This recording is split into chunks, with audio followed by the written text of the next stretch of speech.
Hello बच्चों, welcome and welcome back to on CGA. आज हम करने वाले हैं क्लास 9 का chapter 5 that is cell, fundamental unit of life. पहली क्लास है हमारी बायोलॉजी की और क्लास 9 की हमारे पास यहाँ पर पहली क्लास है, वो भी बायोलॉजी की। आपकी दूसरी क्लासेस शुरू हो चुकी हैं, जैसा कि केमिस्ट्री क्लास निधि मैम ने शुरू कर दिया आपकी इस चैनल पर। उसी तरह से आज हम अपनी बायोलॉजी का पहला चैप्टर शुरू करने जा रहे हैं।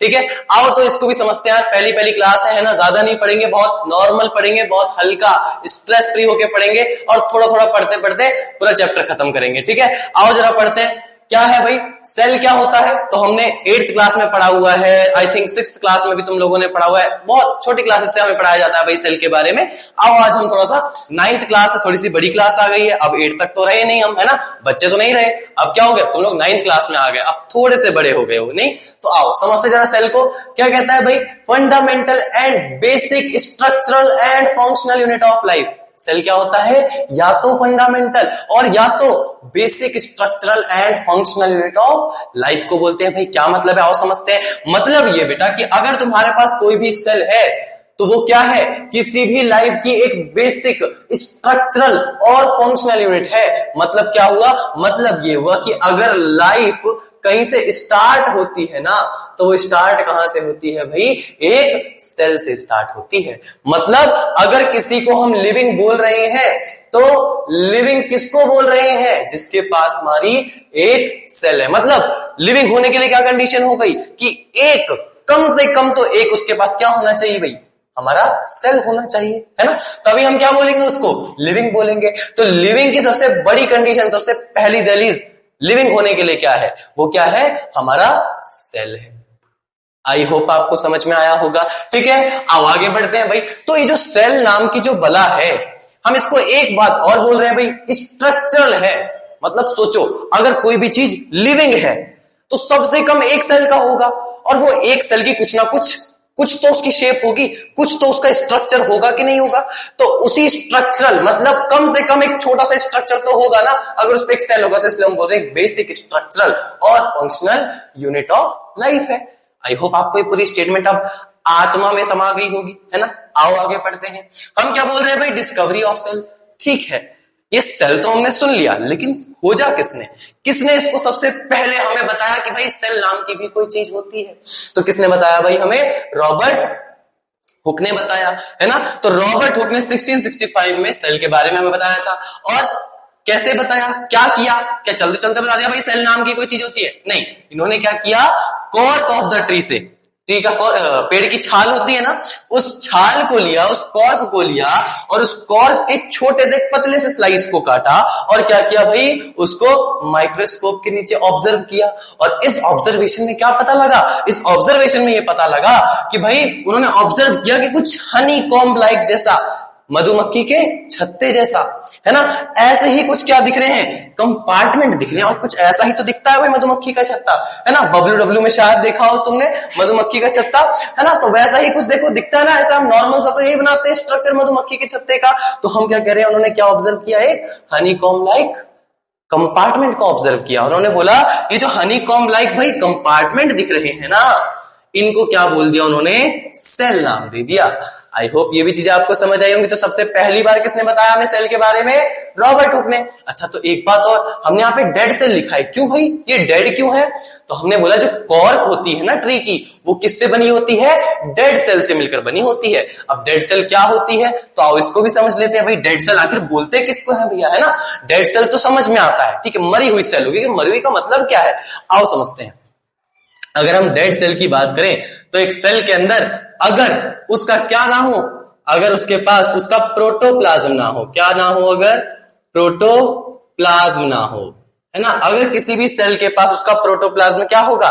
अब्सेंट होगा, है ना? क्या होता है प्रोटोप्लाज्म? आओ समझ लेते हैं। चलो, तो हमने बोला हमारे सेल के पास एक फ्लूइड मैट्रिक्स प्रेजेंट होता है, दैट इज साइटोप्लाज्म। इतना तो थोड़ा बहुत आइडिया होगा, हम साइटोप्लाज्म के आगे भी बात करने वाले हैं, लेकिन फिर भी अगर आपको थोड़ा बहुत भी आइडिया हो तो हम सिर्फ डेड सेल को समझने की कोशिश कर रहे हैं कि जो साइटोप्लाज्म है सेल के पास, और इसके न्यूक्लियस में ना एक फ्लूइड होता है जिसको हम क्या बोलते हैं? न्यूक्लियोप्लाज्म बोलते हैं, या तो तुम इन शॉर्ट इसको न्यूक्लियस बोल सकते हो। तो हम क्या बात कर रहे थे? प्रोटोप्लाज्म, जिसके पास क्या होगा? अब्सेंट होगा, है ना। तो आओ जरा इसी की बात और थोड़ा सा अच्छे से कर लेते हैं कि हमने क्या बोला, साइटोप्लाज्म और न्यूक्लियोप्लाज्म।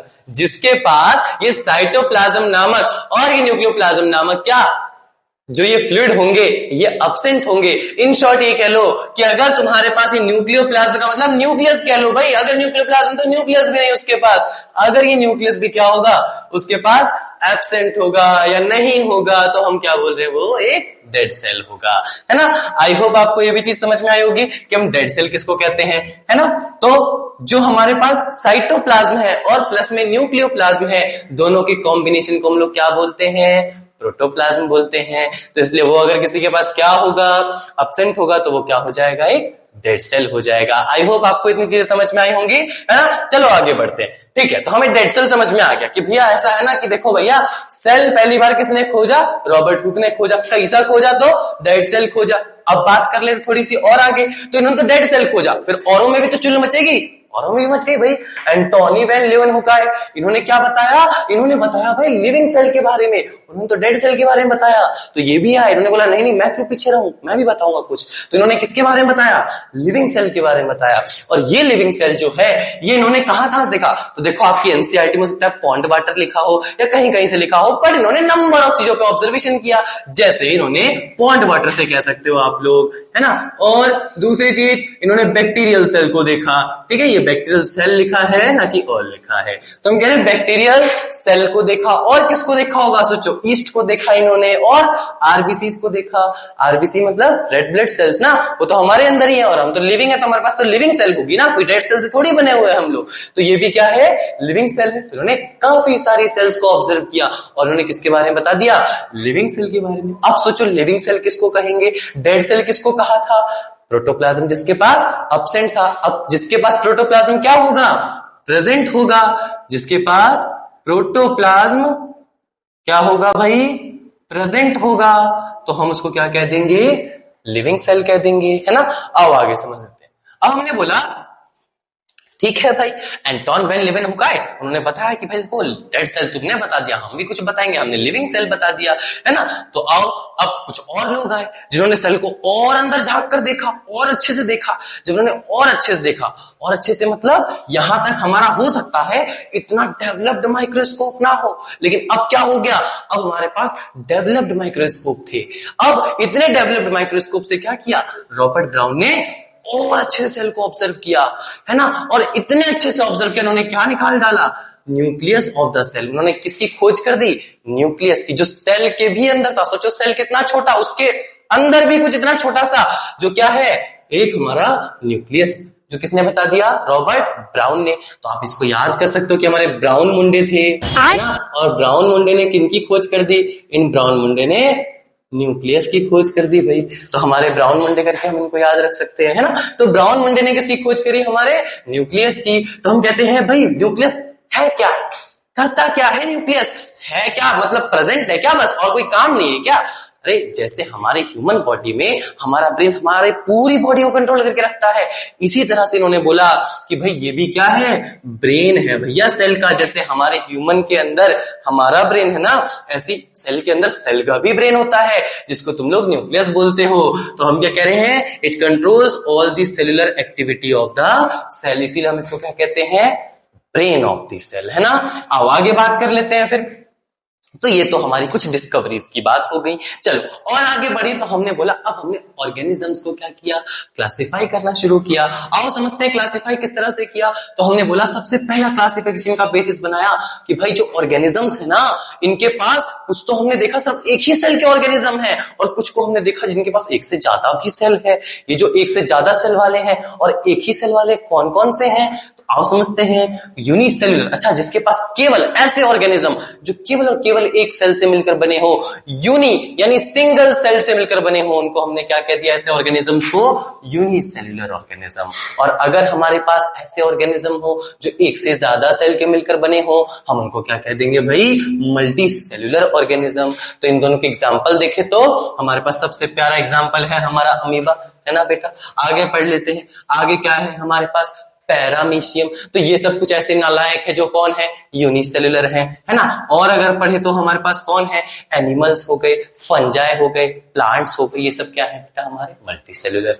और आगे बढ़े तो सुनो ध्यान से, हमने बोला भाई एक नोट पॉइंट करने की बात है क्या, कि जब हमने सेल को ऑब्जर्व किया ना तो वो सब डिफरेंट डिफरेंट शेप में दिख रहे थे, डिफरेंट डिफरेंट साइज में दिख रहे थे। क्या मतलब होता है इनका, आओ समझ लेते हैं। तो हमने बोला भाई ये शेप में अलग अलग क्यों है, ऐसा क्या करते हैं, मतलब भाई शेप में अलग उनसे क्या हो जाता है सेल का, एक ही जैसे क्यों नहीं दिखते ये सब। तो रीजन था बेटा इसका, हमने बोला सेल्स में differ in shape and size, क्योंकि अतः the shape of cell decides the function they perform. भाई जो शेप होती है ना, जो साइज होता है ना सेल का, जो शेप होता है सेल का, ये फंक्शन को परफॉर्म करने में हेल्प करता है। मतलब अगर कोई सेल एक ही तरह के हैं, वो किसी एक ही स्पेसिफिक फंक्शन को परफॉर्म करेंगे। जैसे हमारे अंदर, हम ह्यूमंस के अंदर आरबीसीज का काम क्या, ट्रांसपोर्ट करना है ना, न्यूट्रिएंट्स को या फिर हमारे गैसेस को, यही तो काम है ना उनका। अच्छा ये काम न्यूरॉन सेल कर सकती है क्या, ट्रांसमिट करेगी ना, वो तो सिर्फ सिग्नल, वो थोड़ी इस काम में इन्वॉल्व हो जाएगी।